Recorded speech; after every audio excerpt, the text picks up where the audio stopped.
All right, everyone. So after WWE announced the Women's United States Championship, there was speculation, and we talked about this too, that maybe they would be adding another Women's Championship. So this is from Russell Talk.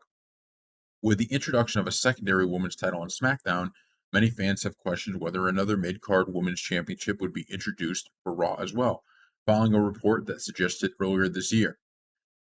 Fightful Select provided an update, noting that the talent within the company stated there was no discussion of a WWE Women's Intercontinental Championship backstage at Raw. Despite Raw talent being eligible for the Women's U.S. title, there were no promos from any stars in regards to the new championship. It is not confirmed when the inaugural Women's United States Championship will be crowned at the time of this writing.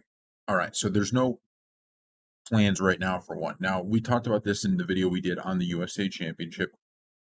And what that is that you don't want to do this all too quickly. And what I mean by that is you don't want to just make these titles meaningless to people. And I think what you have to do is do what they're doing. So obviously the women's division is taking off. You have a ton of talent. You have a ton of people that are over with the crowd.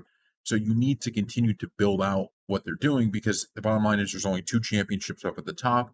And you can't have, you really can only have like four people really in that main event scene going for it, right? Unless you're having triple threat matches for the title all the time. So it limits the number of people who are in the main event for the women's division. By adding a United States Championship, you kind of create this secondary group of women's wrestlers who can all compete and stay kind of in a title fight. And then you can have them jump back to the main event scene, back down to the United States Championship. You kind of have them going back and forth doing all this, and I think that's a really really really big time thing to do. The problem is that you need to build the audiences, like, the audience needs to care about these championships for people to really, take them seriously. And I think the best way you do that is you add them in one at a time like they're doing.